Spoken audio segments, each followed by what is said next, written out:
それでは1番をお選びいただいた方のリーディングを行っていきます。今回のテーマは夜のちぎりシリーズ、あの人が感じるあなたの魅力、そしてあの人の願い、したいことについてリーディングしていきます。よろしくお願いします。はい、では早速見ていきましょう。ではタロットカードシャッフルしていきます。今回2種類のタロットカード、そしてオラクルカードを使っていきます。タロットカードは正逆採用で見ていきます。まずはお二人のまずはあなたの魅力、お相手が感じるあなたの性的魅力について聞いていった後に、お二人の相性っていうところをもらっていきます。そしてその後お相手の、願いというか、あなたとしたいことについてお聞きして、最後にアドバイスをもらっていこうと思います。よろしくお願いします。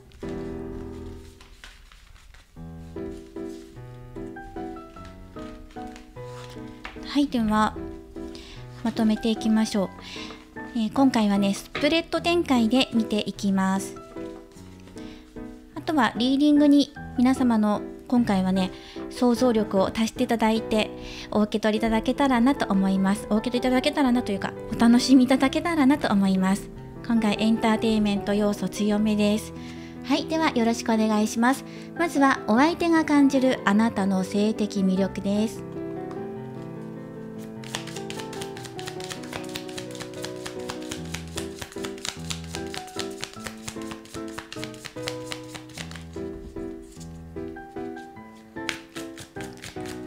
こちらはパートナーの方、片思いの方、推しの方、様々な対象がいらっしゃると思いますので、ご自身の中で当てはめてお聞きになってください。ではもらっていきます。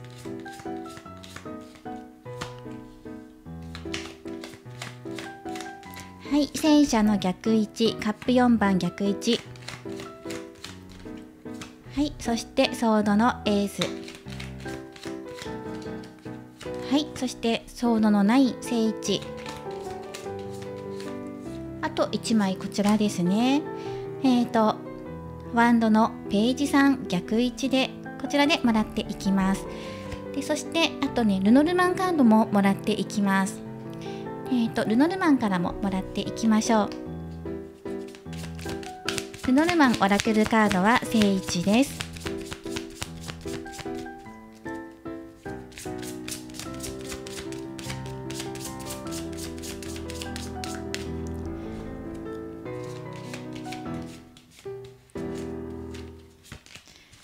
はい、棺のカードが出ています。もう1枚もらいます。はい、狐さんのカードも出ていますね。そしてオラクルカードも出していきましょう。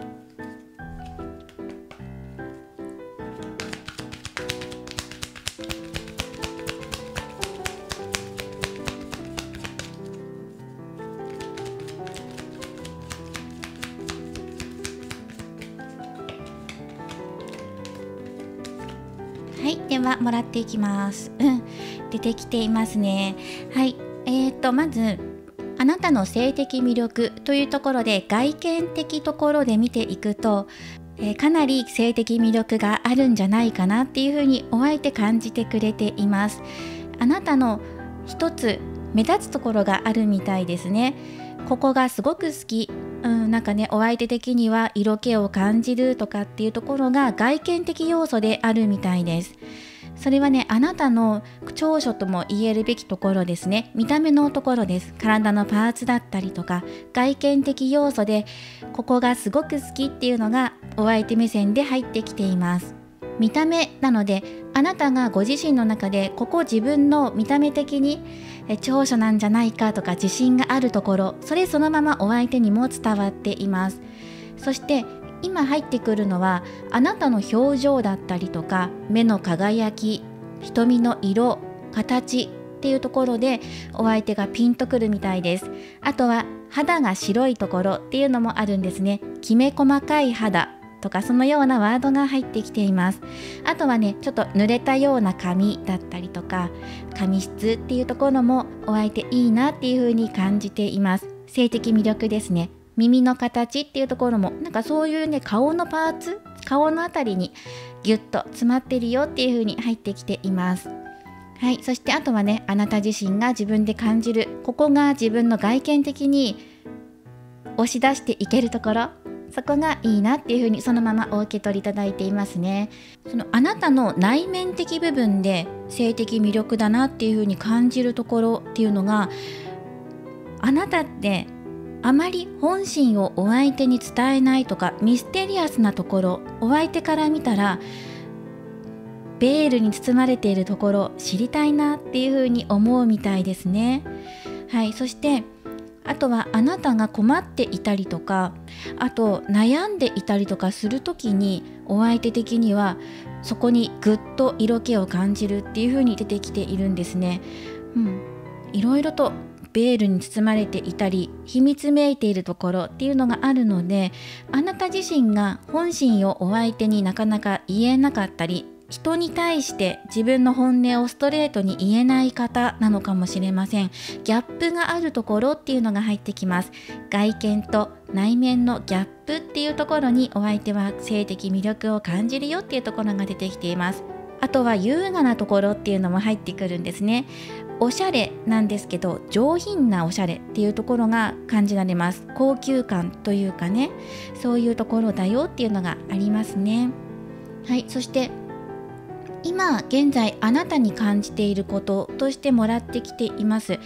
何かやはりお相手に今言えていないことっていうのがあるのかなっていうふうに感じています。お相手目線でね、今感じているところなんですけど、まだ自分に見せてくれていないところがあるとか、まだ知りたいところがたくさんあるよっていうふうにお相手が感じているっていうところです。なのでまだちぎりの関係になっていないよっていう方も多いんじゃないかなと思うんですね。お相手的にはこれから知っていきたい、開拓していきたいっていうお気持ちがあるので、自分からあなたの中身を知っていきたい、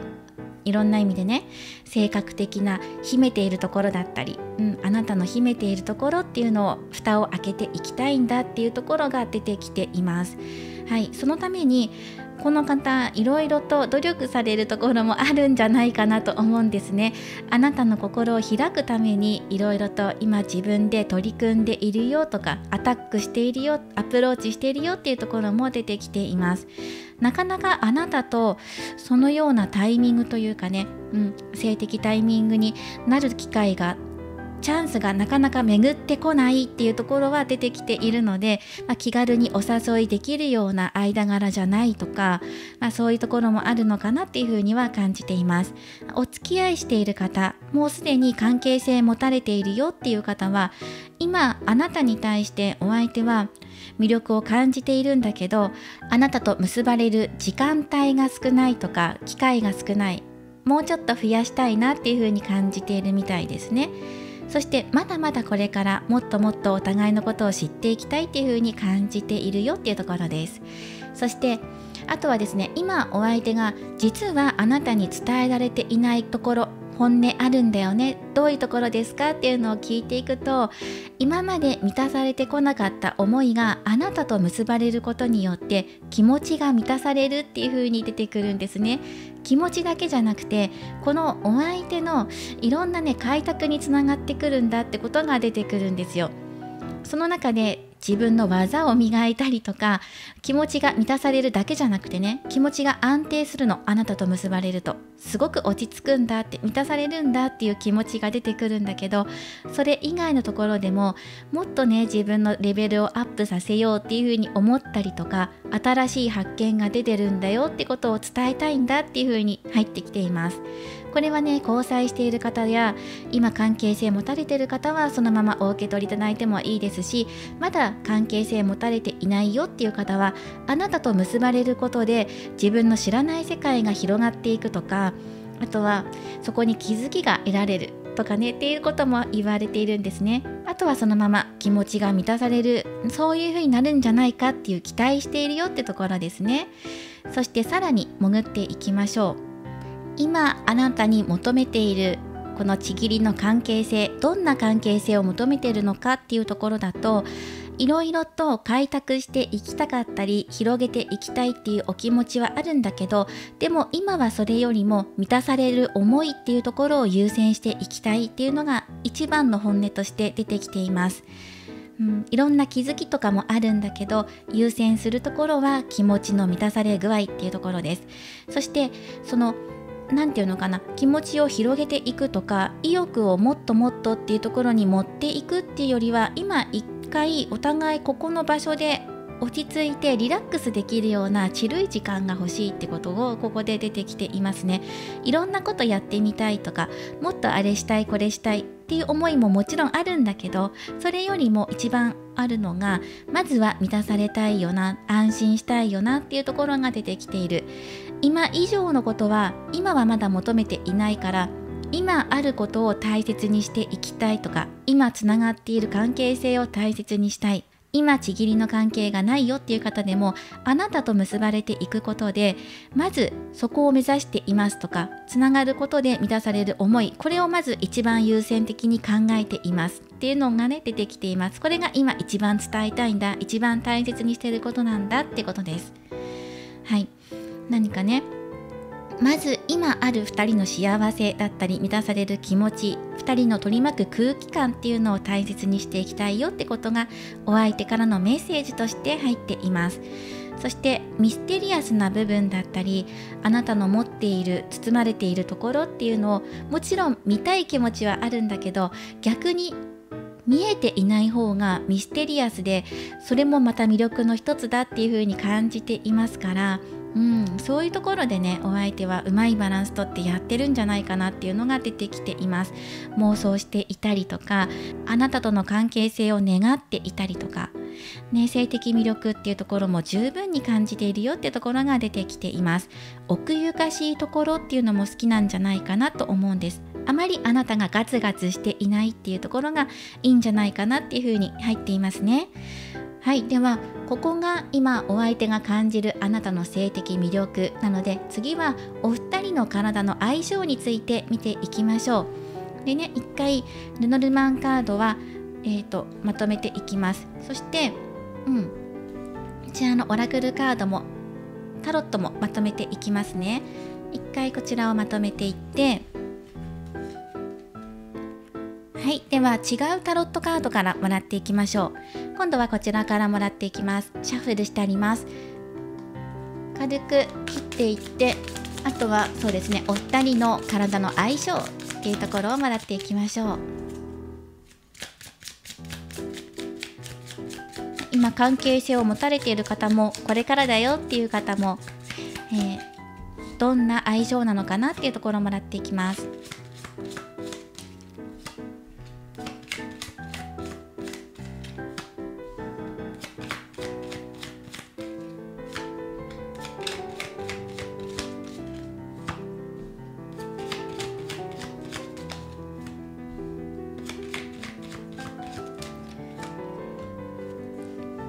はい、それではめくっていきましょう。はい、忍者の逆ですね。と、あとこちらですね。カップの2番が入っています。はい、そうですね。そして、お相手がすごくあなたに対して魅力を持っているよ。そしてあなたのところにもカップの、9が入っています。こちらがあなた側、こちらがお相手として見ています。そしてこれはタワーのカードが入っていますね。聖地です。そしてあとはカップの8と、それも逆位置と、あとソードの8逆で入っています。はい、今、関係性がある方ない方すべて共通でお伝えしていきますね。アドバイスとしては、今制限を外していきましょう。動けなかったことが動いていくよっていうのがアドバイスとして入っています。これから結ばれていくとか、そのような機会がやってくるんじゃないかなって、お互い、抑えていたところとか制限を設けていたところが外れていくよっていうのが出てきています。それはあなたの中でも出てきているかなと思うんです。願っていたりとか、お相手とこうなりたいなとか、そのためにはこういうことしていけばいいのかなとか、自分の中でいろいろと考えているところがあったと思うんですね。でももう自分のネガティブな部分を見つめていたりとか、ネガティブじゃなかったとしても自分自身の中で閉じ込めておく思い、気持ち衝動的な部分っていうのをもう表に出す時がやってくるんじゃないかなっていうのが入ってきます。今までぎゅっと抑え込んできたものありますね。はい、それを出していく時だよ。もうなんかね、自分の中で抑えるだけじゃなくて、あとはお相手とつながっていく方に持っていくっていう流れになっていきますね。そうしていくといいよっていう風にも出てきています。はい、そして本当はあなたの中でお相手と結ばれていきたいとかっていうお気持ち、願いっていうのがあるんじゃないかなっていうのがここで出てきています。ご自身の願いを叶えたい。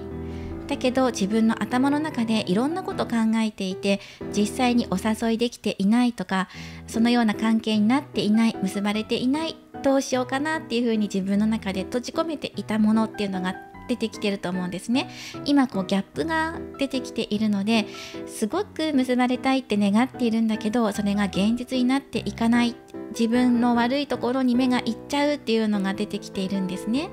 ただお相手のところにここね、つながりを感じられるっていうね、ごめんなさい、これカップの2番じゃなくて助教皇ですね。はい、助教皇のカードが入っていて、ここいいですね。お相手の中でもあなたとのつながりっていうところを求めているところがあります。はい、精神的なつながりを求めている。お相手の中ではそうですね、今あなたと心のつながりっていうのを大切にしているよってところが入ってきています。とても素晴らしいいいカードですね。これもね、少し似てるんですけど、だけどあなたとはちょっとベクトルが違う方向に向いてるのかなっていうのは感じます。どちらもね、自分を見つめたりとかするカードなんですけど、お相手の方は自分が大切にしているものを貫きたいとか、他の人からは何て言われようと自分これがいいんだよなって思ってることがあるって、それがあなたとの相性で出てきてるので、周りの人から何て言われようと自分があなたとのことに関してこのように感じてること、性的魅力、こういう風に感じてるよって思うことはすごく大切で、それを貫いていきたいんだって、そしてあなたとのつながりを持っていきたいんだってところをここで言ってくれています。つながっていきたい、精神的にも心も体もつながりたいんだよってことがここで言われてるのかなっていう風に出てきているんですね。ただ本心を見ていくとタワーのカードが入ってるので、これはお相手の中でも思ってもみなかったようなことが現れたとかね、崩れてきた、なんだろうみたいな気持ちになってるっていうのがあるんです。つながっていきたいお気持ちだけど、ここは心の中に何かがあったよっていうのが出てきているので、何があるのかなっていうのを少しね見ていきましょう。ノルマンから笑っていきます。お相手の今の心の中、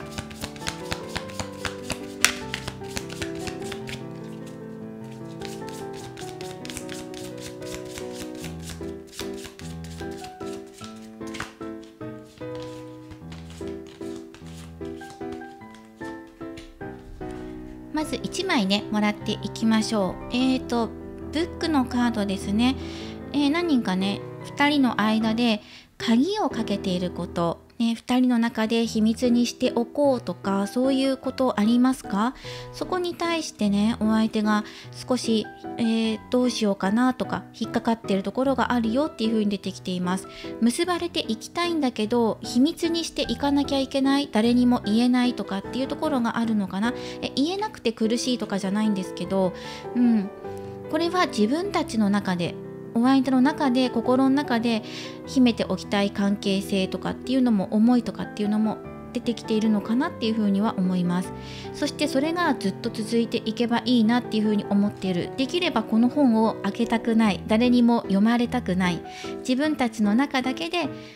ここね大事だよねってところを共有していきたいっていう、2人だけで共有したい、それを誰にも知られたくないっていう風に入ってきているので、誰か何かね秘密が漏れるようなことを恐れていたりとか、もう恐れるというかね、誰にもあなたの魅力を知られたくないだったりとか、秘密にしておきたいっていうことでピンとくる方は、その関係性を維持していきたいっていうふうにお相手は感じているかもしれません。ここでもちょっとね、自分が思ってもみなかったようなことがあるんじゃないかっていう本心が出てきていますから、このね、秘密の関係性についてこの本がね、開かれてしまったんじゃないかとかっていうこともね、感じているよっていうのは出てきています。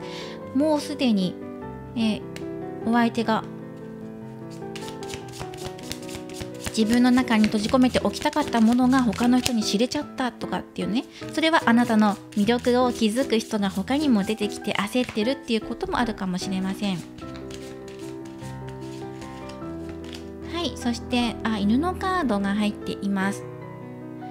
そうやっぱり次の段階へそろそろ2人が進む時なんじゃないかっていうのがね、出てきていますね。こうやって見ていくとなんかね、制限っていうのが外れるよっていうのが入ってくるし、お互い外していきましょうねっていうのが入ってるんですね。素直に本音を見せ合うことなのかもしれないし、今関係を持たれている方であったとしても、なんかね、時間制限だったり会う時間が少なかったりとか、お互いの衝動を抑えていたりとかねっていうところもあったと思うんですけど、そこを外していきましょうねっていうアドバイスも入っていますし、今の関係性を見ていくと、今ちょうど2人の関係性が変わる時っていうのが入ってきていますね。もうワン段階上に上がる時なんじゃないかって。例えばプラトニックラブの状態であったとしたら、本当に体のつながりに発展していく時なんじゃない、そろそろなんじゃないっていうのが出てきていますし、お二人の関係性が変わる時っていうのが入ってきています。より良いものにっていう風に捉えてください。もっと深くつながっていこうねとか、そして今関係性が進んでいない、結ばれていないっていう方は次の段階へ行きますし、もう一人でいろいろと妄想することから抜けていくっていう風に感じていただけるといいのかなと思います。お相手の本音的にブック、秘密の関係性じゃなかったとしたら、もうこの鍵を開けて自分の本心だったり自分の衝動ですよね、それを抑えきれていなかったものをもう出していきたいっていうね、もう閉じ込めておくのはお互い終わりだねっていうところがここで入ってきてるのかなとも思います。寄り添っていくよって、これからは2人で共有していこうねとか、2人で進んでいこうねっていうところになっていくのかなっていうふうにも感じますね。今まで一人ぼっちというか、一人でいろいろといろんなこと考えていたんだけど、これからは2人で共有して寄り添っていきましょうっていうところ、強い信頼関係を育んでいこうねっていうのも、アドバイスとして入ってきています。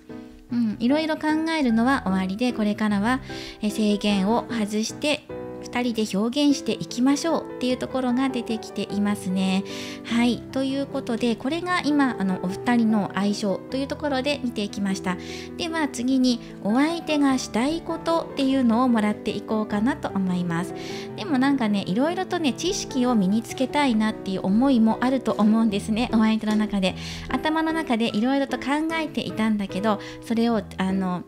いろいろともうこれから知識を身につけて、そしてそれを発揮していきたいっていうところもあるんじゃないかなと思います。ではまたこちらのタロットに戻って、お相手が今あなたと、したいことだったりとか、お相手の願いっていうところをもらっていきます。どんなことをあなたとしていきたいのか。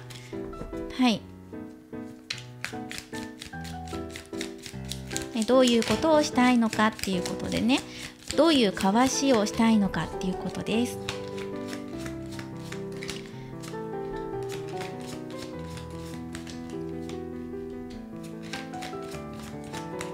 はい、この3枚をもらっていきます。プラスオラクルカードももらっていきましょう。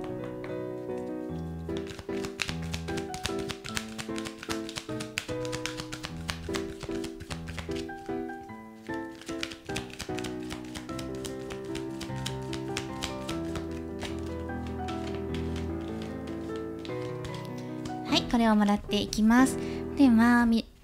ていきましょう。なくし物が見つかるよっていうカード、力逆、そして運命の輪逆、ペンタクル10逆で入ってきています。今あなたとしたいこととしては、まずここですね。すぐ近くに失ったものがあるので足元を見ていく、そこに希望があるってことが出てきているので、一回諦めかけたことだったりとか、これやってみようってチャレンジしてみようって思ったことがあったんだけど、それがうまくいかなかったことが過去にあるっていう風に出てきているんですね。でもそれは回復していくよっていう風に出てきているので、それがね、思っても見なかったところから見つかってくるっていう風に希望が湧いてくるっていうのが出てきています。一回あなたにお誘いしたかったとか、関係性がある方でもこういうことやってみたいなって思ったことがあるんだけど、それが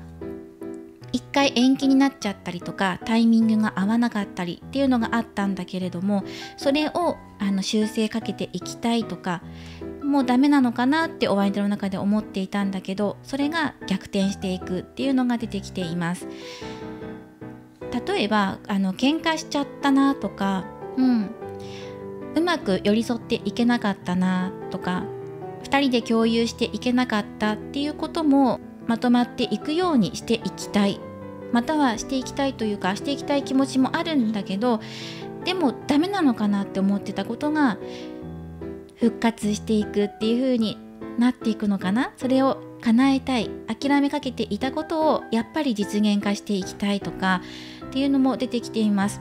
これね、関係性がある方っていうのは先ほど出てきた次のステップへ行く時っていうのが結婚っていう可能性もすごくあるんですね。結婚もしくは同棲とか次のステージへ行くっていう長くお付き合いしていく方向に持っていこうねっていうのが出てきていますので、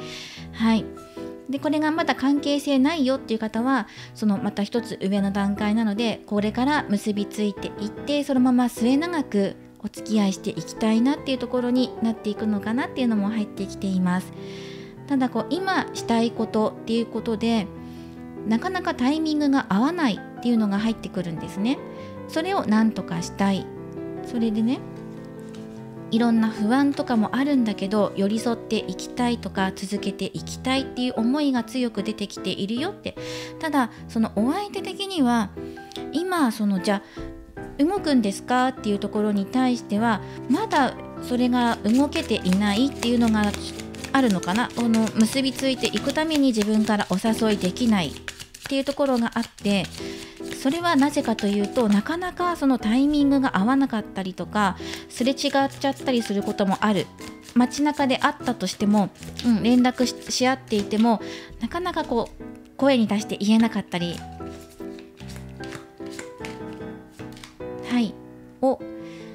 ワンドのナイトさんが入ってきました。ただそのお相手が今動いていきたい気持ちがすごくあるんだけど、自分が動いていくことによってもちろんね、周りの環境だったりタイミングっていうのも見なきゃいけないなっていうふうには感じてるんですよ。でもその何にもとらわれる必要がないんだったら自分の気持ち一つで向かっていきたい気持ちすごくありますよっていうのが出てくるんですね。ただ動いたところであなたと結ばれていくためにはもっとうまいバランスで関係性を育んでいくためには環境づくりだったりとか、タイミングとか時期とかもねちゃんと見ないといけないなっていうところは出てきていますね。しっかりと考えて進んでいかなきゃ、衝動的に動くだけじゃダメなんだよなっていうところがお相手のお気持ちとして入ってきています。では、皇帝へ向けてのアドバイスもらっていきましょう。お二人がより結ばれていくために、じゃああなたはどういうことをしたらいいのかなっていうところだったりとか、さまざまなところからアドバイスをもらっていきましょう。でまたオラクルカードからもらっていきます。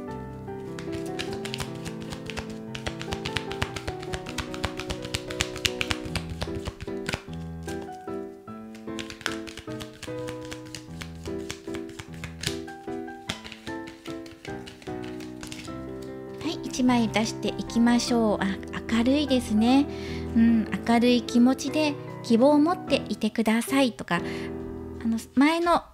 展開でも出てきていたんですけど、あなたが今自分の中でいろいろと考えていて、そこから外にお相手に向かっていけないような現状とかも出てきていたので、そこから抜け出す時がもうやってきてるので、あとは前向きに自分のお気持ちや心っていうところを捉えておいて、前向きな状態にしておいてね、大丈夫、迎え入れますよとか、自分からもいけるようなスタンスでいるといいのかなっていう風にも出てきています。次の段階へ行く時だよっていう風に明るい希望を持ってください。あなたが自分で動いて変わっていくことも出てくるでしょう。自分の力で動かしていくことっていうのもあるよっていう風に入ってきていますね。あなたには実現する力っていうのを、パワー、エネルギーっていうのを持っているから、今うちの中でいろいろと心の中で溜めていたエネルギーっていうのを出していく、これがアドバイスとして入っていました。はい、タロットからも1枚もらっていきます。ということは、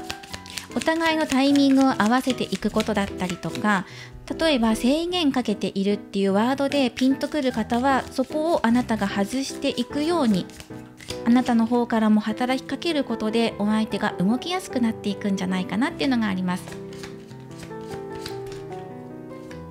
1枚出していきましょう。ペンタクルページ逆位置、そしてルノルマンからももらっていきます。はい、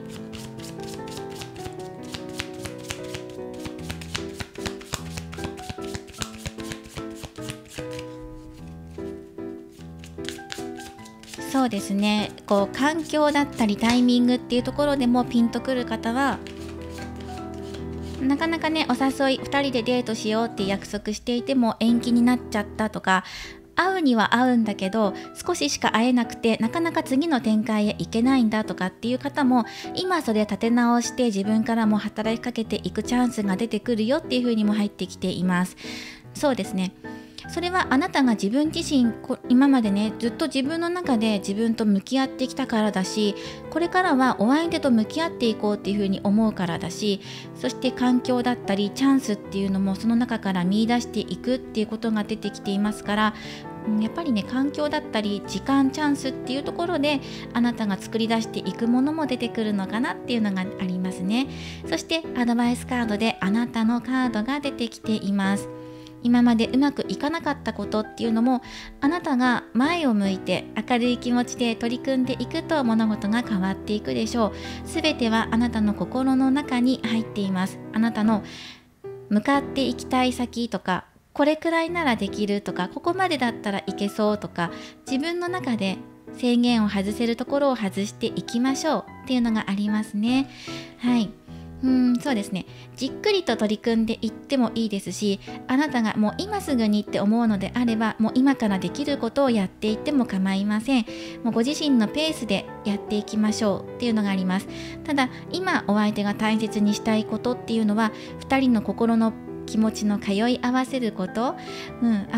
結びついていく上にそこに気持ちが乗っていることが大切だっていうふうにお相手は今それを伝えたいんだってことを言ってるし、満たされていなかった気持ちが2人が交わることによって満たしていきたい、そうなっていったらいいなっていうのがまず一番に入ってきたので、それをあなたも一緒に協力し合うというか、環境づくりだったりシチュエーションづくりっていうところでお互いがそこに向かっていくといいのかなっていう風なアドバイスが出てきていました。はい、なんかね、こうね、待ちの姿勢は終わりだよっていう風に入ってくるかなと思います。あなたの方からも働きかけていくことがあれば働きかけてやっていってねっていう風に、でネガティブに捉えず前向きにやっていきましょうっていうのが出てきていました。今回は夜のちぎりシリーズ、お相手が感じるあなたの魅力、性的魅力、そしてあなたとしたいこと、お相手の願いについて見ていきました。あとはお選びいただいたオラクルカードからメッセージをもらっていきましょう。こちらは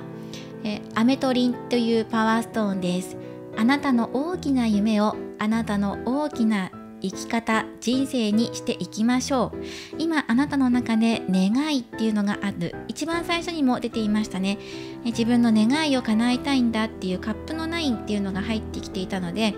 今あなたの中でお相手と結びつくことによって満たされる思いだったり満足感っていうのがね、満足、そういう気持ちになりたい、満たされたいっていう気持ちが出てきていたので、そのためにあなたがそれを今叶えるために向かっていきましょうっていうね、意味のあるカードです。夢を夢で終わらせるのではなくて、それをあなたの人生の一部として取り込んでいきましょうっていうことで入ってきていました。こちらも参考にしてください。はい、これからもリーディング動画を投稿していきますので、高評価やコメント、そしてチャンネル登録をよろしくお願いします。それではまた次回の動画でお会いしましょう。最後までご覧いただきありがとうございました。それでは2番をお選びいただいた方のリーディングを行っていきます。今回のテーマは夜のちぎりシリーズ、お相手が感じるあなたの性的魅力、そしてお相手がしたいこと、願い事っていうのを見ていきます。よろしくお願いします。はい、それではタロットカードシャッフルしていきます。今回は2種類のタロットカードを使って見ていきます。すべて正逆採用でタロットカードはもらっていって、あとはルノルマンオラクルカードは正位置で採用していきます。はい、ではお相手とまずそうですね、お相手が感じるあなたの性的魅力、そしてその後にお二人の体の関係性、相性っていうところですねを見ていって、あとはお相手があなたに願っていること、したいことっていうのをもらっていきます。あとはあなたの方から何かできることあるかなっていうことで最後にアドバイスをもらっていきます。はい、こちらは現在関係性があるよとか、まだ結ばれていないよとか、どの関係性の方でもご覧いただけます。当てはめてご覧になってください。はい、ではここからまずはお相手が感じるあなたの性的魅力っていうところでもらっていきます。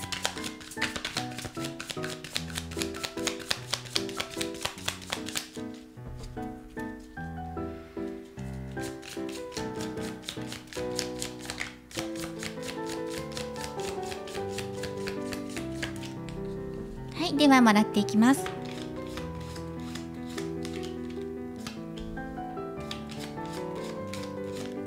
カップページ逆位置を、そしてワンドのキングですね、正位置です。そして女帝のカード正位置です。すごくいいですね。そしてカップの10逆位置です。であともう1枚です。こちらが女教皇のカードが入っています。正位置です。そしてここにルノルマンとオラクルもらっていきます。そうですね、今ねお相手が感じているところとしては、結ばれていきたいっていうのが出てきています。ただもう少しね見ていきましょう。はい、素晴らしい。はい、こちらのカードとそうですね、あとはルノルマンからもらっていきましょ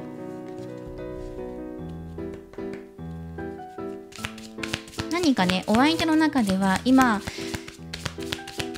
あなたに振り向いてもらえていないというか、あとはまたは違う意味で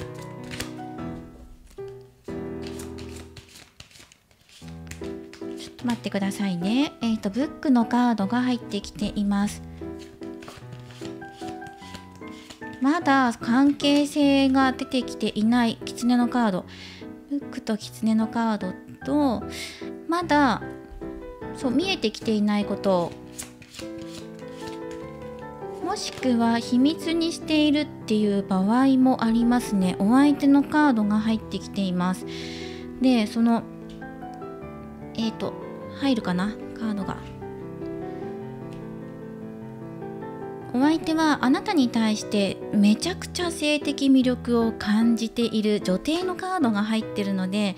外見的にありとあらゆる場所からあなたの性的魅力っていうのをすごく感じていて、これはね外見的魅力で今出しているんですけど、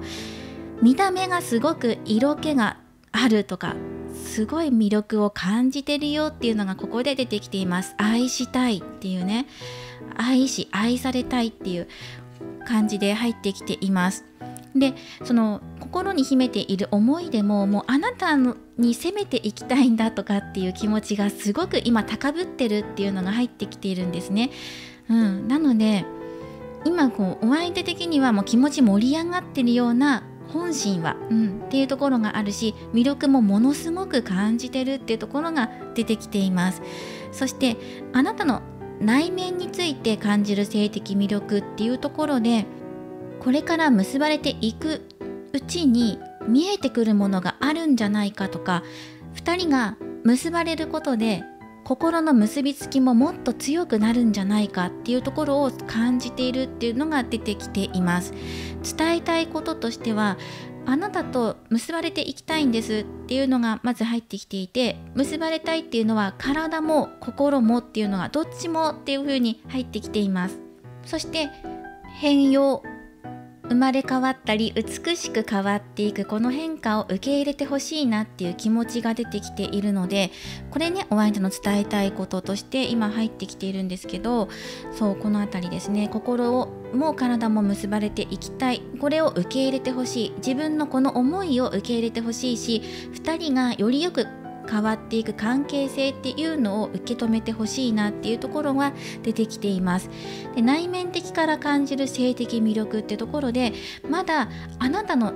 本当の本心だったり中身っていうところを知らないところがある、未知な部分がある、まだ包まれているところがあるので、それを知っていく、そのような関係性になっていく、自分が動いていく、働きかけていくので受け止めてほしいなっていうところがある。この方、自分からアタックしていくんじゃないかなっていうのが出てきています。したいっていうのがここで入ってきているので、ただガツガツ言ってもいいのかどうか、ストレートに自分が攻め込んでいってもいいのかどうかっていうところで多少ね、考えているところはあります。前向きには考えているし、ただこの自分の勢いのままに向かってもいいのかな、少し立ち止まって大切にしたいことを伝えた方がいいのかなとかね、言葉があった方がいいのかなとか、そういうことも考えています。大切にしたいからこそ時間をかけてじっくりと大切にしたいんだよってことをまず伝えるべきなのかなとかね。いやでもそういうことを考えてる余裕がないぐらい今気持ちはすごく高ぶってるよってことが出てきていますね。はい、そして今その表向きあなたから感じる印象として、今から自分の気持ちを受け止めてくれるんだろうかどうかとか、受け止めきれるのかどうかみたいな、自分のこの高ぶった気持ち全てをあなたが受け入れてくれるのかどうかってところで今見ているよっていうところも出てきていますし、あともうすでに関係性を持たれている方であれば、ここね、ブックのカード、これからもっと知っていきたいっていう気持ち、もしくは秘密にしておきたい、パタンと本を閉じて鍵をかけておきたい、あなたの魅力っていうのを閉じ込めておきたい、どちらかなんですよね。これから自分が魅力を開拓していきたいのか、それとも2人だけの関係を2人だけの間で収めておきたいのかっていうね、密な時間を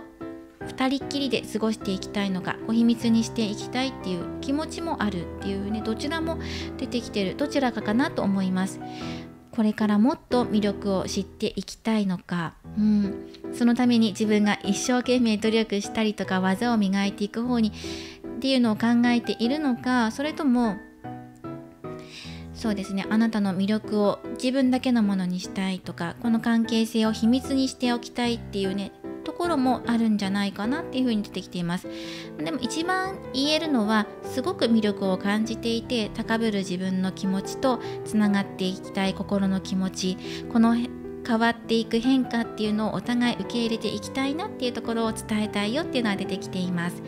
はい、ではこれを1回まとめていって、次2人の体の相性のバランス見ていきましょう。どんなもんかなっていうのをねもらっていきますね。まずはこれをまとめていきます。そしてすでにカードシャッフルしてあるので、こちらのタロットカードから2人の、相性をもらっていきます。今画面左側に出すのがあなたのところ、右側がお相手です。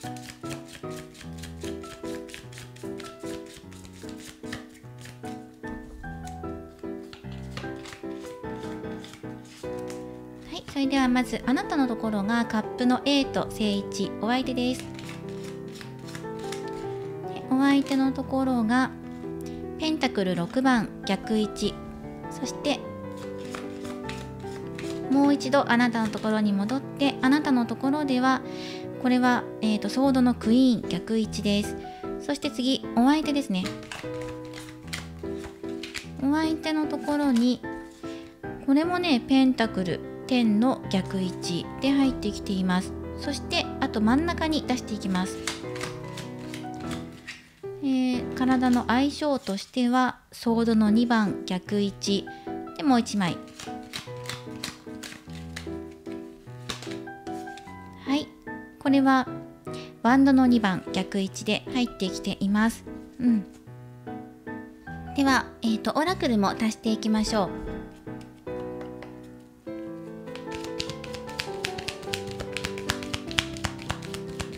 オラクル2枚出していきます。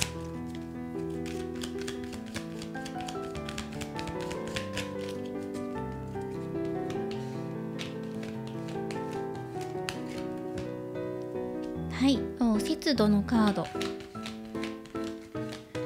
そしてお相手のところも2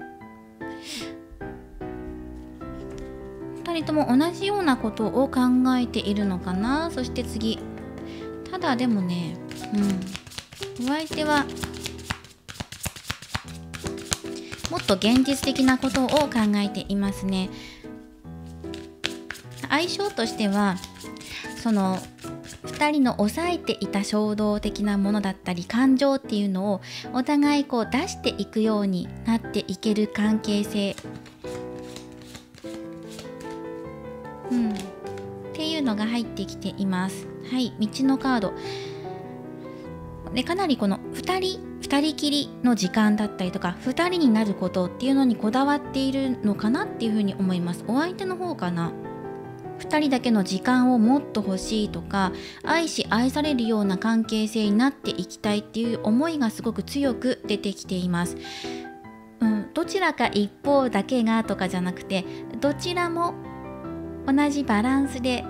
結ばれていきたいよねとか、パワーバランスが同じでありたいっていうのがお相手のお気持ちとして入ってきていますね。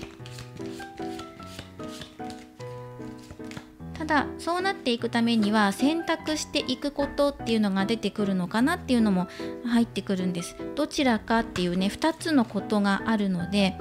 さあどうするっていうカードですね。2人の相性として道のカードが出てくるので、何を選ぶのかっていうところにもよるんですけど、でもここをねまずここから見ていきましょう。あなたのところで出していったあなたが、手に取って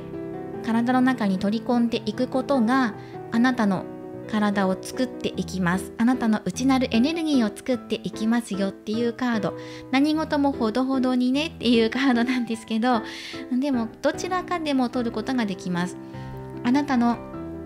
体の中に入ってくるお相手のエネルギーがあなたの体のエネルギーのバランスをとっていくことになるのでっていう意味でもあるし、あとね何事もほどほどにとかっていう意味でもあるんですね。なのでね、どちらかに傾いているのであればバランスとっていきましょうっていうこともそうですね。そしてお互いが結びついていくことに対してそこから受け取るエネルギーとかっていうのもある。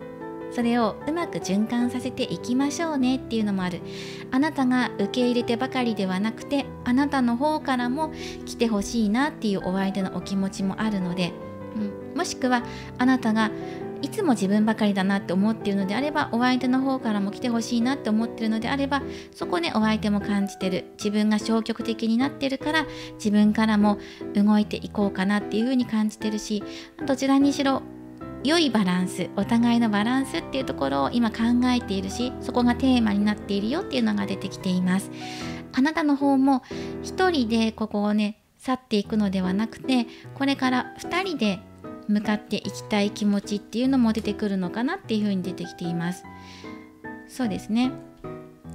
お相手と結びついていくためには自分の中でも決断していくことがあるでしょうし、気持ちの整理とか準備っていうのも出てくると思うなっていうふうに、ここで自分の中で考えてるよっていうのが出てきています。さあそして本音っていうところを見ていくと、ここね、そのお相手もあなたとずっと結びついていきたいんだけど、長い間結びついていくためにはどうしたらいいかなっていうことを考えていますね。もっとね、自分に必要なものあるのかな、技術面だったり体力的なことだったりとか、あなたと永遠に結びついていくためには、永遠にというか、ずっとちぎりを交わしていくためには、自分にとってまだ必要なものがあるんじゃないかなとかね、そういうことを考えています。どうすればあなたと安定していけるのかなとか、発展していくのかなとか、もっと先へ行くためにはどうしたらいいのかなっていうのがお相手の本心として出てきていますし、あなたもその場面を考えていると思いますね。いろいろと考えるところが出てくるんじゃないかなと思うんです。で、お相手は何を考えてるのかしらとか、私とちぎりを交わしてる間はどんなことを感じてくれてるのかなとか、お相手のこと気になっちゃう、お相手の反応だったりとか対応だったりっていうのを気になっちゃって、大丈夫かな、合ってるかな、私のこのこの戦法は合ってるのかしらとか、うまくいくためにはどうしたらいいのかしらっていうところもお互い考えてるんですよね。これから先どうしていけばいいのかなとか、どうしたらもっとうまくやっていけるかなとか、どうしたらバランスうまくとっていけるかなっていうのをお互い考えてるんじゃないかなっていうのは出てきています。まだ深く隠されているものっていうのがお相手の中にある、とっておきの、秘宝だったり奥義っていうものがまだまだ眠っているので、それをどうやったら見せていけるかなとか、あなたと一緒に共有していけるかなっていうところをお相手は考えていますし、あなたの方からもこれね、ほどほどにっていうのがあるから、でもちょうど良いバランスでやっていきましょうっていうところですね。お互い考えているところっていうのは、それがどんな釣り合いなのかっていうのはまた人によって変わってくると思うんですけど、その、頻度だったりとか、あとはお互いの気持ちのバランスだったりとか、価値観のすり合わせっていうのもそうかもしれないし、愛し愛される、与える与えられる、分け与えていきましょうお互いにねっていうところがあるので、ここを平等にしていくためにっていうところで同じように入ってきています。何事も多すぎてもダメだし、少なすぎてもダメだし、お互いのちょうど良いところを見つけていこうねっていうところで入ってきてるのかなと思います。そうですね、良いバランス、信頼関係もそうだし、これだけじゃダメだよねとか、上辺だけじゃダメだし、中身だけでもダメだし、動きすぎてもダメだし、動かなすぎてもダメだしっていうところで、ちょうど良いところをお互い育んでいきましょうっていうところがアドバイスとしても入っています。そしてね、かなりこの2つの道だったり2人のことだったりとか、お互いのことについて考えるっていうのがこれからも出てくるのかなっていうのはありますね。で、今まで言えなかったことが言えるだろうし、やっぱり選んでいくっていうのがアドバイスとして入っていますから、2人の相性について何か選択していくことが出てくるのかなとも思います。選ぶことによって変わっていくことがある。あとはただ受け身でいるだけではなくて、自分を出していくことっていうのも大切だし、出しすぎる必要もないんですけど、抑えたりとか出したりとか、そのあたりのバランスですね。そのあたりをうまくやっていけると良いのかなというのも出てきています。そのためには何かを選んで進んでいく必要があるねっていうのはここで入ってきてはいるんですけど、でも何に向かって選んでいけば一番ベストですかっていう風になっていくと、お互いの信頼関係だったりとか、体のバランス、心身のバランスってことですね。その健康面のことに対してバランスとっていきましょうっていうことが出てきています。どちらかが体の負担を感じることもなく、心の負担を感じることもなく、安定していきましょうねっていうのが一番、安定っていうのがキーワードとして入ってきていますね。こ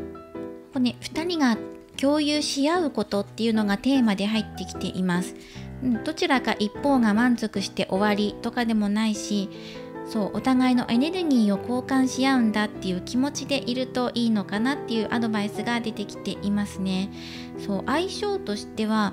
2人のバランスっていうところに意識をしていくとより良いものになっていくのではないかというねアドバイスが出てきていました。まだお相手はね見せきれていないものがあるよっていう風に入ってきていましたので、これからそれを見せていく時もやってくるのではないかという風にね読み取ることができます。はい、ではこの後ねメッセージをもらっていきましょう。好転へ向けてのメッセージです。そうですね、好転へ向けてのメッセージの前に、お相手があなたに対して望んでいること、してほしいこととか、こんなことしたい、あなたとやっていきたいんだっていうことを、どんなことなのかなっていうのをもらっていきます。まずはお相手の願いですね。あなたと結びついていくこと、何を望んでいるのっていうところをもらっていきます。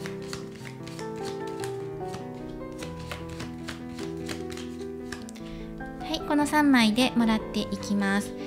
はい、カップのキング逆1、そしてカップの6番逆1で死神の逆で入ってきています。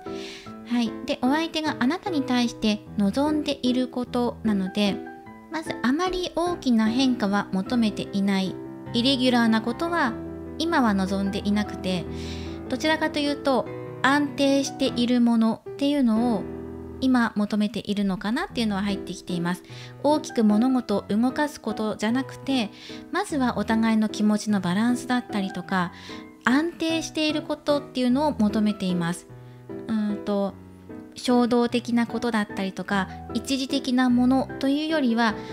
お互いのずっと続いていけるような関係性や、またそのようなね安定できる気持ちが安心できるような交わし合いをしていきたいなっていうところが出てきているのかな。新しく開拓して技を磨くとかっていうよりは、まず今あるものを大切にしたいなとか、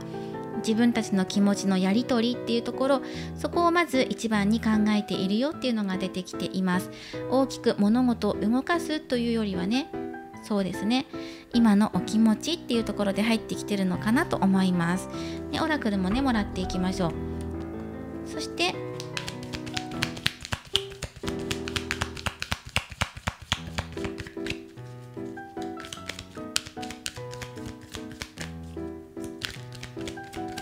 例えば今までお相手の方からお誘い多くもらっていたっていう方は、そこのバランスも整えたいってことを言われてるので、あなたの方からもっていう、そしていつもあなたの方からお誘いしていたっていう方は、逆にお相手が自分からもお誘いしていこうかなっていう風にも出てきているのかなと思います。はい、Come together、 一つになるっていうカードですね。ここ妖精さん、4人いるんですけど、でも2人1つになっていくことっていう風に捉えていただくといいのかなと思います。いろんな生活していく中で2人で共有していくことをもっと感じられるといいなっていう風にお相手の望みとして入っているし、一緒につながっていきましょうっていうのがもう単純に入ってきていますから、これからあなたに対して感じている魅力っていうのがすごくあって、自分のバンドのキングですね、はい、王様になりたい、自分のこれからね広がっていく気持ち、抑えられない気持ちっていうのを表していきたい。だけどここね2人がつながっていくためには気持ちっていうところも大切にしていかなきゃいけないんじゃないかっていうところ、そこでどちらの意味でもあなたとつながっていたいよっていうところがお相手の望みとして入っています。ただその無理に何かを動かしたりとかっていうわけではなくて、できれば自然の流れでそういうことになっていけばいいなとか、あとは例えばどちらかがね一方的になっていたのであれば、向こうからもっていう感じでお互いのバランスっていうことも、目を向けているのかなと思います。どちらかが忙しくて会えないとか、どちらかが一方的にアタックしているのであれば、そこを調律とっていきたいなっていうことですね。2人で感じ合っていきたいっていうところが入ってきています。そのためにも思いやりだったりとか、お互いを考える時間っていうのも大切になってくるねっていう風に、お相手が今望んでいることっていうのはこうガンガンといきたい気持ちもありながらも、一つになっていきたいっていう気持ちを持ちながらも、でもお互いの思いやる気持ちを尊重していきたいなっていう風に考えてるよってことです。ではあなたの方から何か働きかけるといいないいことありますかっていうことでカードをもらっていきます。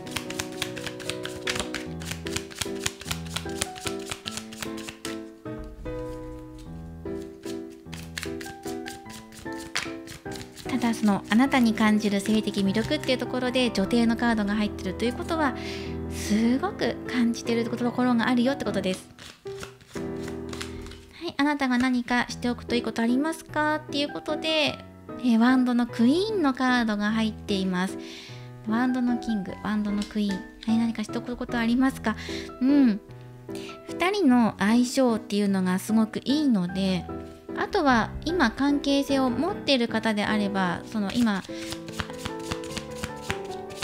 相性がいいなっていう風に感じていること、つながれている喜びっていうのを感じ合えていると思います。だからそれを信じてください。お相手も同じように感じてくれています。で、まだ交わし合っていないよっていう方であれば、ここ2人の、バランス整えていけば、相性すごくいいので、はい、コウノトリさんのカードです。これもね、アドバイスとしてもらっていきましょう。なので、あまり心配に思ったりする必要ないよっていう風に入ってきています。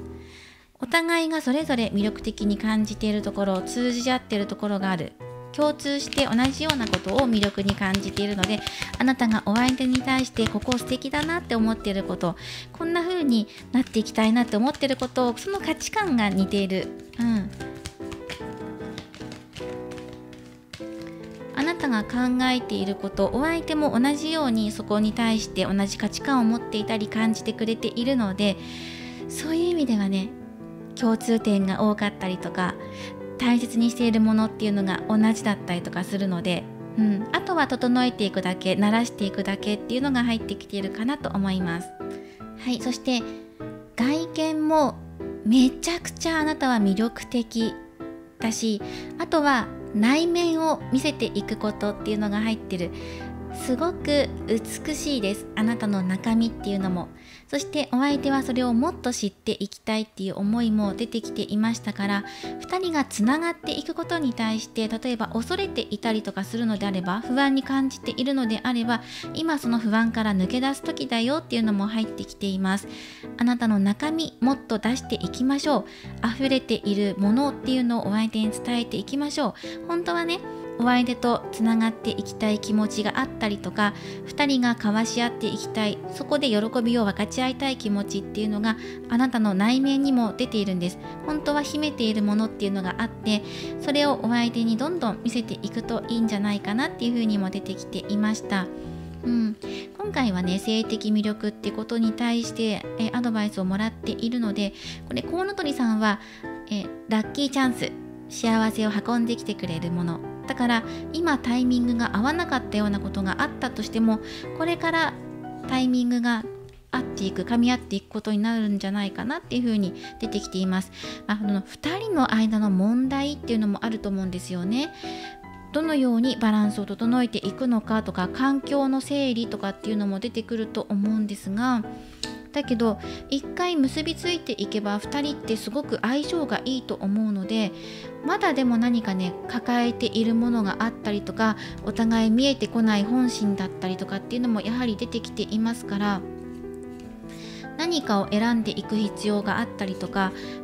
っていうことが、これから先、今もそうかもしれない、抱えているものっていうのをクリアしていく必要はあるんですけど、そこを乗り越えてしまえば、あとは2人が結びついていくのがすごいいいんじゃないかなっていうふうに、安定したどっしりとしたものになっていくんじゃないかなと思います。テーマとしては、分け与えることですね。お互いのバランスを整えていくこと、お互い愛し愛される、どちらも必要、同じくサポートし合えるような関係性、これがテーマとしてあるかなと思います。お相手の本心としてはつながっていきたい。あなたも自分の魅力を最大限もうすでに発揮していますから、それを打ち出していきながらも内面をお相手に伝えていくこと、ラッキーなことはこれから訪れてくるってことは、チャンスがやってくる、交わし合えるチャンスがやってくるんじゃないかっていう風に見てください。これはね、コウノトリさん、子供の妖精を連れていますね。こう新しい物事が誕生していくだろうってっていう意味合いでも取ることができますので、2人にとって嬉しい展開になっていくことが出てくるだろう、またはそのように自分が働きかけていくといいんじゃないかっていうアドバイスをもらっていきました。自分の心の中の輝きっていうのがここもねアドバイスとして入っていましたね。あとはお選びいただいたルビーのカードからメッセージをもらっていきましょう。あなたの心の火を養うっていう意味のあるカードです。心の中の情熱っていうのを育んで、それを表現していきましょう。あなたの中にも性的魅力っていうのを隠し持っているものまだまだたくさんあります。もうすでに外ににじみ出ているんですけど、それだけじゃない魅力っていうところもあるし、あなたの中の情熱っていうところが眠っていますから、それを広げていきましょうっていうカードですね。はい、まだお相手が見えていないもの、知っていきたいことっていうのがあるので、まだまだこれから2人で共有し合えることがあるんじゃないかなっていうふうに読んでいます。今回は夜のちぎりシリーズ、お相手が感じるあなたの性的魅力やお相手が今したいこと、望んでいることっていうのをテーマにもらっていきました。これからも様々なリーディング動画を投稿していきますので、高評価やコメント、そしてチャンネル登録をよろしくお願いします。ではまた次回の動画でお会いしましょう。最後までご覧いただきありがとうございました。それでは3番をお選びいただいた方のリーディングを行っていきます。今回のテーマは夜のちぎりシリーズ、あの人があなたに感じる性的魅力、そしてお二人の体の相性、今お相手があなたに対して望んでいることをもらっていきます。よろしくお願いします。ではタロットカードをシャッフルするところから行っていきます。今回2種類のタロットカードを使っていきます。すべて制約採用でもらっていきます。でこの他にルノルマンとオラクルも使っていくんですが、それは正位置でもらっていきます。まずは、今お相手が感じるあなたの性的魅力、見た目の部分だったり内面っていうところをもらっていって、今あなたに言えないことっていうのももらっていきます。でその後にお二人の、体の相性のバランスっていうのをもらっていきます。でこれは関係性を持っている方でも、これからだよっていう方でも構いません。お二人の相性どうなのかなっていうところ、そしてお相手があなたに対して今望んでいることっていうのをもらっていきます。まずはお相手が感じるあなたの性的魅力です。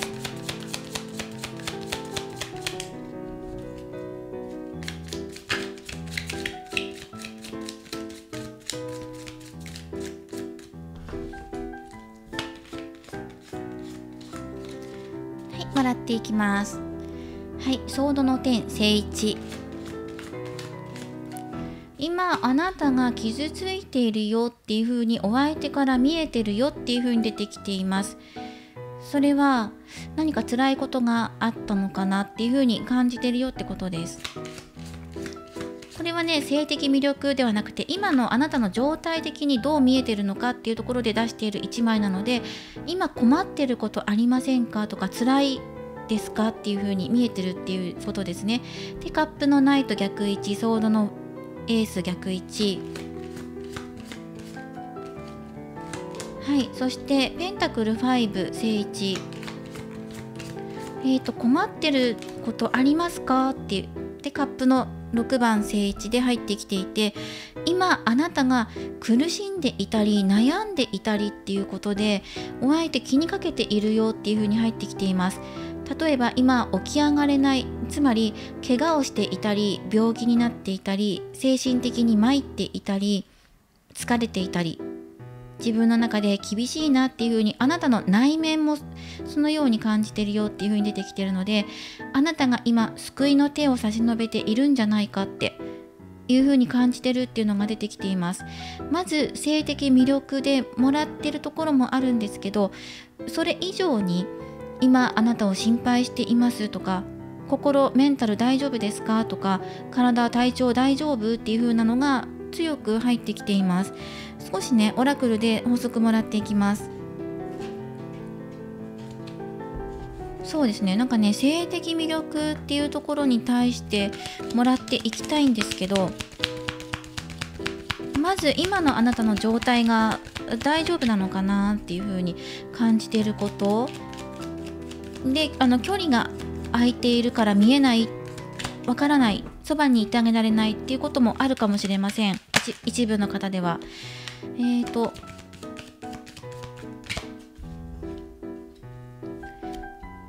なので今性的関係を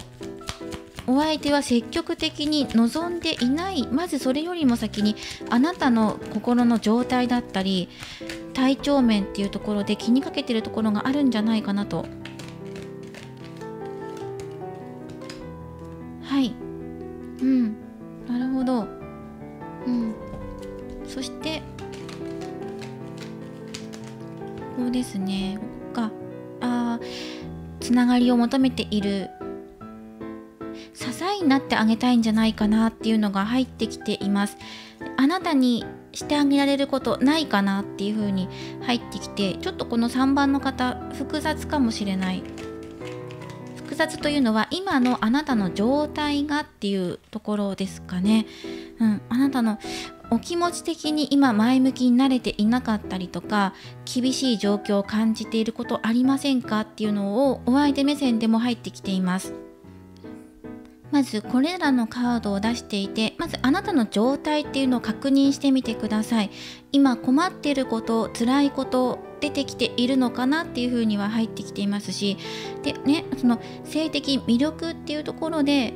もらっていくと、まずお相手はあなたの優しいところだったりとか、自然に寄り添ってくれるところ、自分に寄り添ってくれるとか、あと自分以外のところでもあなたはすごく優しいんじゃないかなっていうのが入ってきています。賢く優しい人、それでみんなを包み込んでくれるような方で、そこに魅力を感じているよっていうところは出てきています。ただし優しすぎて時々周りに流されてしまったりとか、あなたの意見を言えなかったり、本当は嫌だって思っていることでも我慢していて、それで自分の本心とか嫌だなって思うことを言わずにね、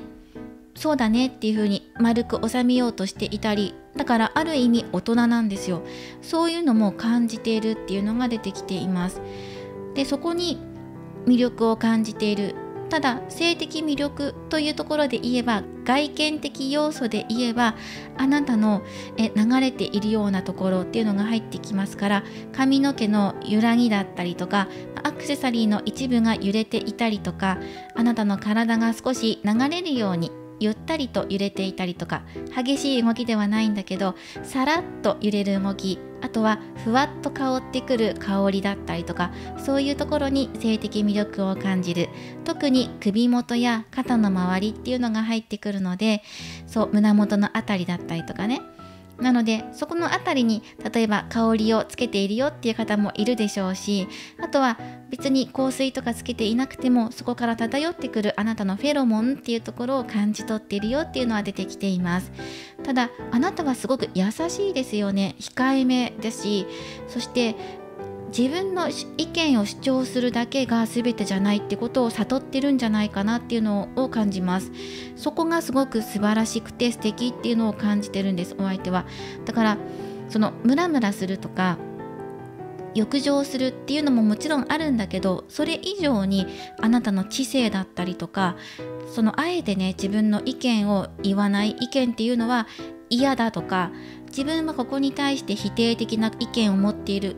とか、モヤモヤしているってことをあまり表に出さない、自分の中で消化して、だから周りから見たらすごく穏やかな人に見えるんですよね。でもこのお相手はすごくあなたの内面っていうところを見ています。深く見ているので、あなたが実は悩んでるんじゃないか、困ってるんじゃないか、本当は嫌だって思ってるのかなとか、ここに対してすごく不快な思いしてるのかなっていうところまでちゃんと深く見ようとしてくれています。あなたの全てを受け入れたい、だから深く見ているよっていうところですね。いろいろと考えているところもある。であとは性的ところで言えば、妄想はしていますよってところは出てきているんですけど、なんかそれをかき消してしまうほどあなたの知性とか美しさ、上品さっていうところに惹かれているっていうのが出てきています。ただ今ね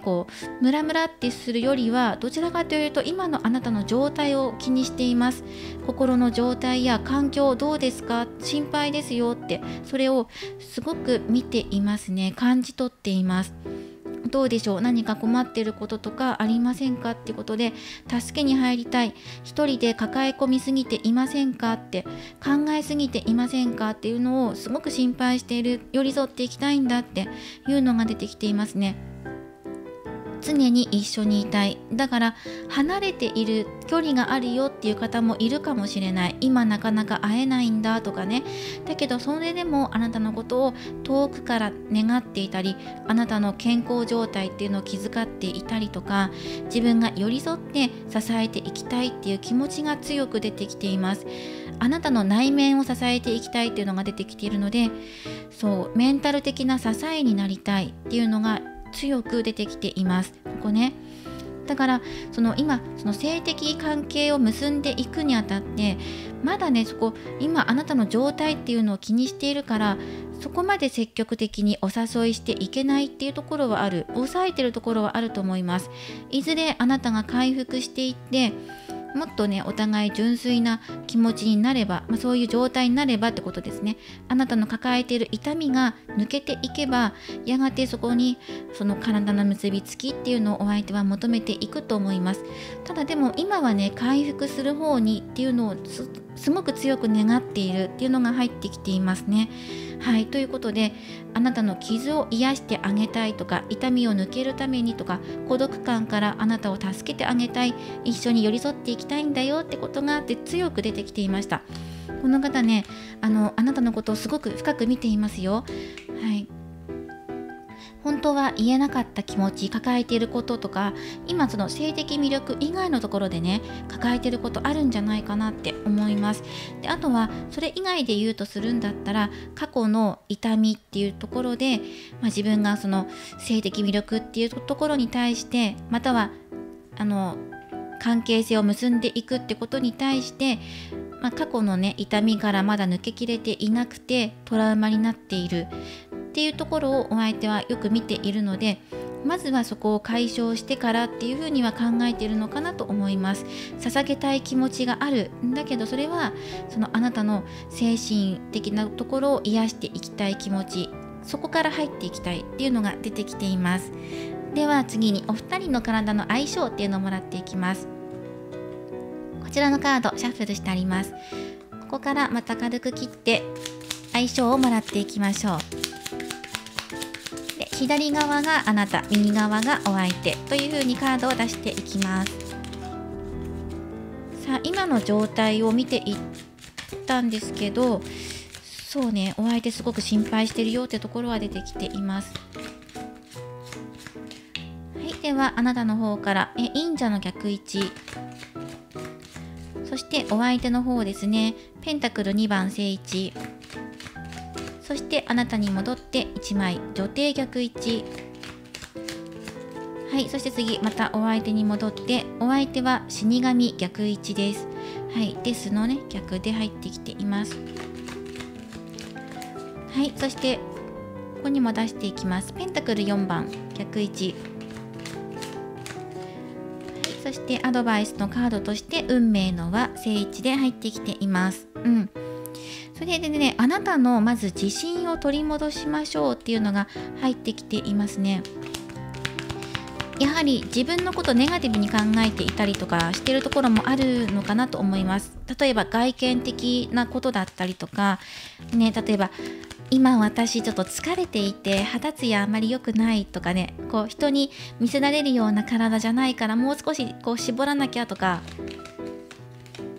外見的なことに対してもそうだし、内面的なことに対しても今自分に自信ないところって抱えてることあるのかな。そして自分のこと以外でも、さっきのカードでも出てきていたんですけど、苦しいことがあったりとか、今乗り越えなきゃいけない課題っていうのを抱えているのかなっていうのは出てきています。だから余計ネガティブに捉えてしまったりとか、今自分の裸になってね、人前に立てないというか、お相手の前に立てないとか見せられないっていうところもある。本音を見せられないとかね、そういうところも出てきているのかなとは思うんですけど、お相手ね、無理しないでっていう風に言ってくれてるんです。はい、冬の女王のカードと、時間とてもね大事だよ。時間ね、ここねタイミングっていうのも入ってきてるので、この辺りですね。時間を表すカード、そしてこれは過去を表すカップの6番っていうのも、あとね運命の輪っていうのも全部合わせて見ていくと、あとそうだな、あなたの中で時間って有限だよねっていう風に考えていて、過去のこと、あの時良かったなっていう思いから抜けられないとか、あとは前の自分の方が美しかったんじゃないかっていう風に不安に感じてることとかも出てきてると思うんですけど、でもお相手ってね、過去を見ていなくて、今のあなたとの関係性っていうのを大切に見ているよっていうのが出てきてるんです。今なんだって。もちろんね、過去あなたが過ごしてきた時間、お相手と過ごしてきた時間っていうのも大切に思ってるんだけど、過去じゃなくて今を見ていますっていう、今が大切なんです。あなたと今一緒にいる時間がかけがえのない時間なんですってことを強くここで言ってきてくれています。だから過去にとらわれる必要ないし、あと今あなたが悩んでいることや厳しいなって感じている現状、これね、冬の女王様のカードで、冬の間に抜けますよっていう風に出てきてるんです。で、今これをリアタイでご覧になっている方っていうのは10月に見てると思うので、12月、1月、2月とか、この冬のあたりにあなたが抱えている痛みとかが抜けます。あなたが叶えたいと思っていることが冬に叶いますよっていう風に出てきているので、お相手と結ばれたいっていう願いが冬に叶うとか、今苦しんでいることから冬抜け出すことができるっていう風に出てきています。お相手待ってくれていますから、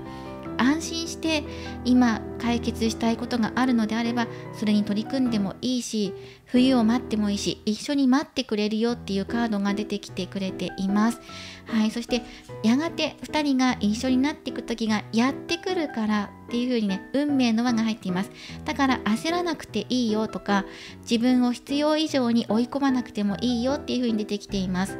あなたの中で自分って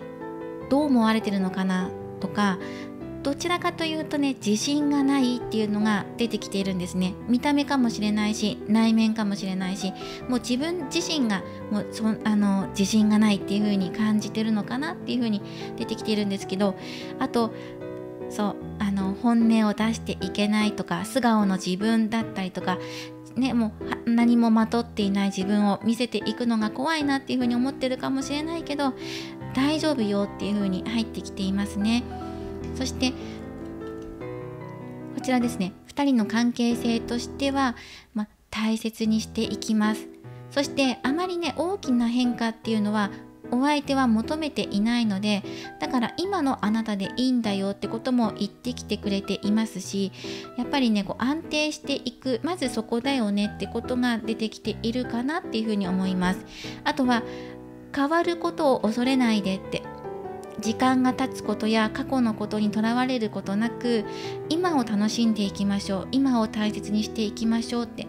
変わらないものをずっと持ち続けることっていうのも大切なんだけど、でも時間を重ねるにつれて変わっていくものあるよね。だからその変わっていくことすらも受け止めて、前向きにね捉えてやっていこうよっていうお気持ちがあるよっていう風に出てきています。これは大切。そしてあと今の時間ね、2人で過ごしている時間の中で大切だって思うことも大切にしてって、どっちも大切にしてねってことを強く言いたいよっていう風に出てきています。はい、これね、お相手がね、今時間大切にする、今いる時間、あなたと寄り添っている時間を大切にしたいんだってことですね。そしてアドバイスカードで運命の輪が入っているので、お相手がねバランスをとってくれるんです。あなたに寄り添ってくれていくっていう感じですね。で不安な気持ちを和らげてくれたりとか、不安定な部分を安定させてくれる役目としてお相手がここで考えてる、自分は今これをやるべきなんだっていう風に考えてくれているので支えてくれていますね。そしてねここね今時が回っていきますから、時っていうのはかけがえのないお相手と一緒にいる時間、この寄り添っていく時間、これを大切にしてください。で今なかなか会えないよっていう方でもチャンスが巡ってきますのでって、もちろんこれはね性的関係として捉えていただいてもいいですし、本当に心のつながりとして、あとは物理的距離に今離れていますよっていう方はまたチャンスがやってくるからねっていう風に入ってきていました。ではお相手の望んでいることをもらっていきます。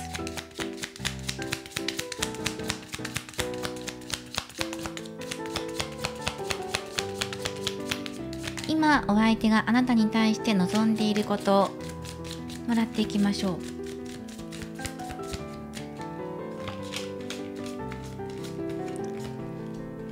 カップのごめんなさい、バンドの4番、やっぱりね安らかな関係性を望んでいるよってことですね。ペンタクルページ逆位置、はい、そしてソードのクイーン逆位置です。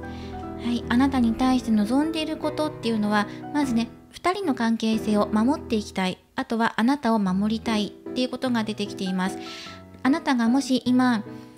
辛かったりとか厳しい状況にいたとしたら、いつでもねおかえりって迎え入れるから安心して戻ってきなっていう風に出てきています。今離れている方でも会った瞬間っていうのはもう安心して身を任せてねっていう風にも出てきているし、あと2人の安らかな時間を過ごした後、あなたがまたね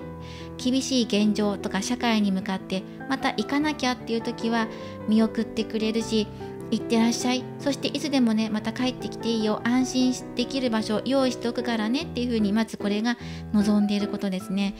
そう2人の間に何の制限もない、あとはあなたが心を許して落ち着いた関係性を育んでいきたいんだっていうところですね。これが一番お相手が今望んでいることです。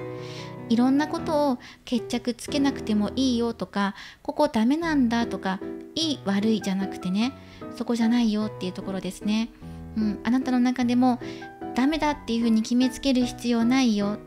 2人で分かち合っていこうっていう風にね、一人で決めていかないでっていうのもね出てきてるんですよ。あなたがダメだって思ってることや厳しいと思ってること、これは解決するタイミングがやってくるし支えるから、だから2人でやっていこうよっていう風にも出てきていますね。ルノルマンからももらっていきましょう。ルノルマンでもう少しお相手の望んでいることとかもねもらっていきましょう。詳しく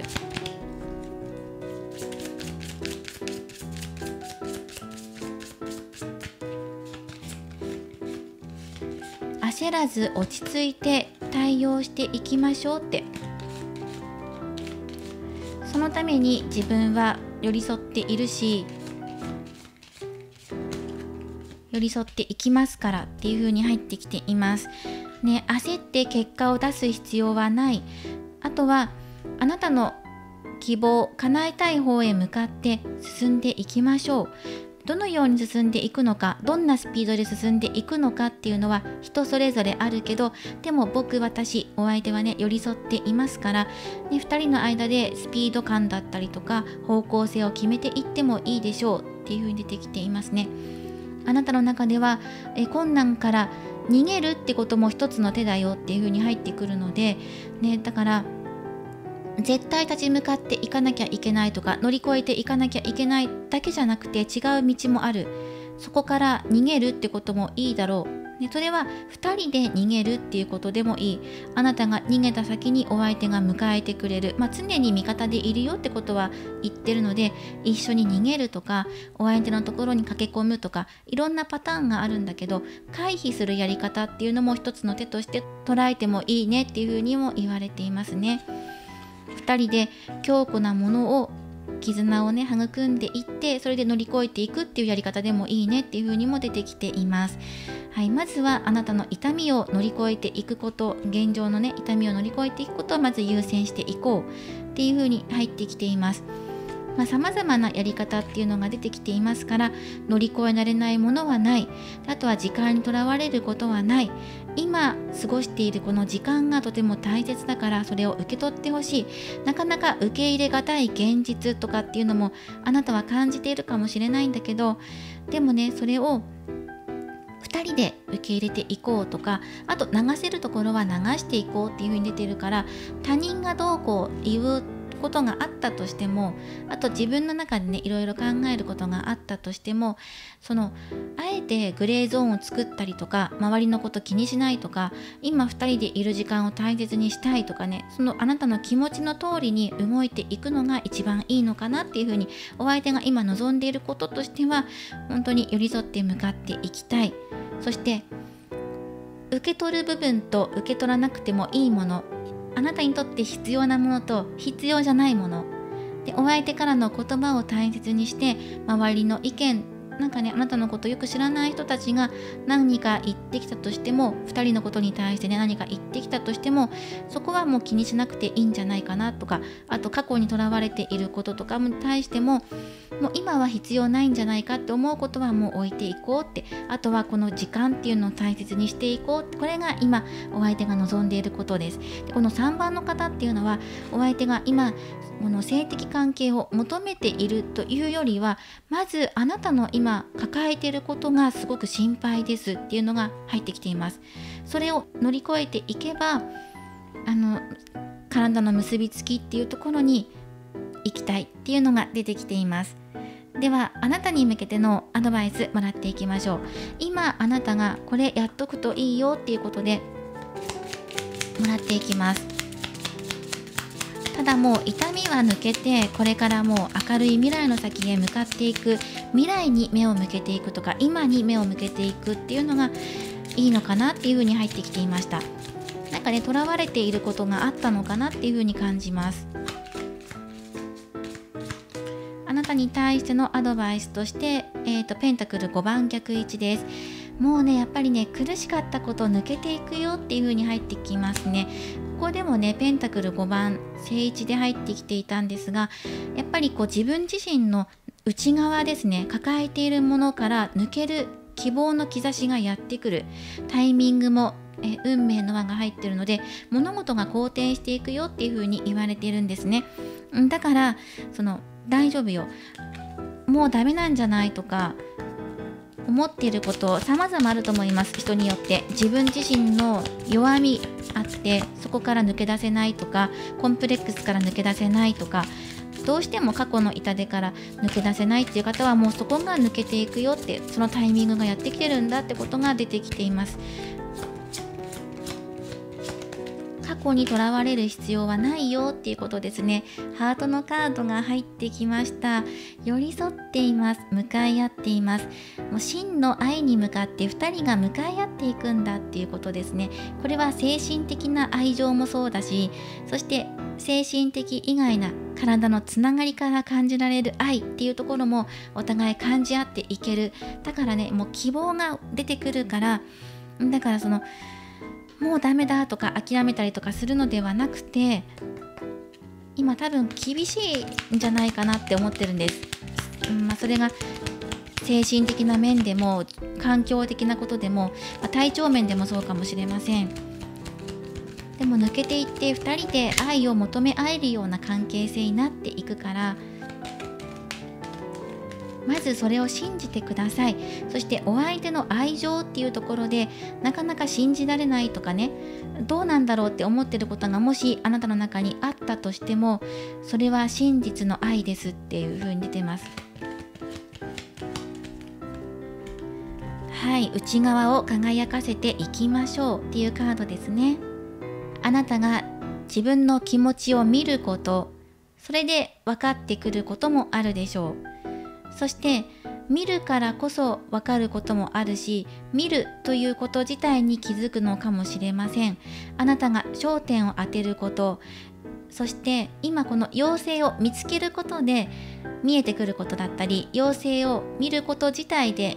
見えてくる解決策とかヒントっていうのも手にすることができる。でそれは自分の内側から輝いているものであるっていうふうに出てきています。だからここですよね。真実の愛について今あなたが気づく時がやってくるよって、何が自分にとって大切なのかとか、あとは何が自分にとって今2人の愛情を育むにあたってね、不要になってくるものなのかってことがはっきりしてくるよっていうことが出てきています。